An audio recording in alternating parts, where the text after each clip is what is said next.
अस्सलाम वालेकुम, welcome to लालीज़ kitchen. आज मैं आपको पालक शलजम की सब्ज़ी बनाना सिखा रही हूँ। मेरी वीडियो को लाइक करें और चैनल को सब्सक्राइब करें ताकि मैं आपके लिए लाती रहूँ मज़ेदार रेसिपीज़। बिस्मिल्लाहिर्रहमानिर्रहीम। आज मैं आपको पालक शलजम की सब्ज़ी बनाना सिखाऊंगी। जैसे आज मीटलेस था तो मैंने कहा आज हम सब्ज़ी बनाते हैं, लेकिन ये पालक बारीक बारीक आप काट लें और इस शक्ल में, और ये जो शलजम है इनको इस तरह चिप्स की फॉर्म में बारीक पतले काट लेना है। इसमें सिर्फ हल्दी, नमक और आखिर में एक हरी मिर्च खुशबू के लिए हम सिर्फ डालेंगे। पॉट गर्म हो गया। अब हम इसके अंदर अप्रॉक्सीमेटली एक लोई, क्योंकि ये सब्ज़ी ज़रा तर घी पे मतलब अच्छी तरह भुनाई के साथ होती थी, इसमें हमने पहले शलजम डाल लेने जो हमने बारीक बारीक काटे हुए हैं। 1 किलो शलजम है और एक गट्ठी बीच में लहसुन पालक की है। और एक चीज़ का ध्यान रखें कि पालक को हमेशा काट के थोड़ी देर पानी में भिगो रखें कि जो रेत वगैरह है वो नीचे बैठ जाए और फिर उसको अच्छी तरीके से आप धो लें। अब ये हल्का सा इसको हमने, क्योंकि घी अब गर्म था, इसको हमने हल्का सा टॉस कर लिया।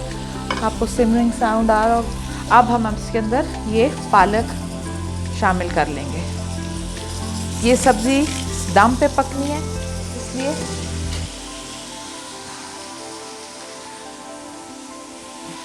अब हम इसको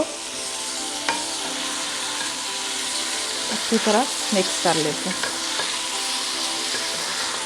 अब जब ये दोनों सब्जियां अच्छी तरह मिक्स हो गई हैं, अब आप इसके नीचे फ्लेम ज़रा आहिस्ता कर लें।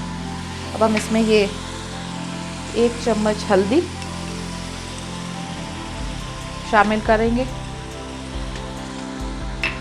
नमक हस्बे जायका,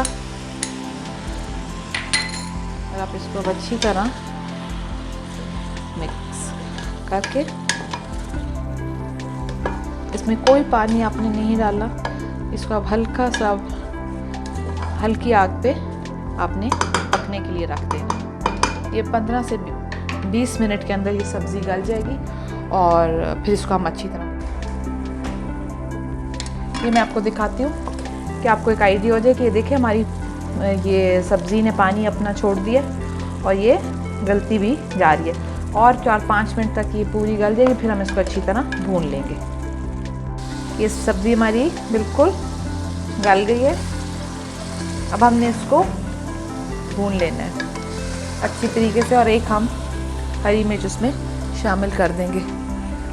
इस सब्ज़ी की बनाने में कटिंग का ध्यान रखिएगा कि जितनी बारीक काटेंगे उतनी जल्दी दम में पक जाएगी। दूसरी बात ये कि नमक बहुत एहतियात से डालिएगा, क्योंकि ये सब्ज़ी सूख जाती है, तो फिर नमक आप ध्यान से डालें कि तेज़ ना कर बैठे। अब ये देखें से अपना तेल छोड़ दिया और इसको अच्छी तरह अब हम भून लेंगे। ये अब आप देखें कि अच्छी तरह भून गया है और इस सब्ज़ी ने तेल छोड़, मतलब ये तेल हमारा भुनी पे जो अलग हो जाता है वो अलग हो गया। आप चाहें तो 2 किलो शलजम पे भी 1 गट्ठी पालक की डाल सकते हैं। ये रेशो, इस रेशो पे भी आप बना सकते हैं, और 1 किलो शलजम और 1 गट्ठी पालक भी ठीक है। अब मैं इसको आपको डिश आउट करती हूँ।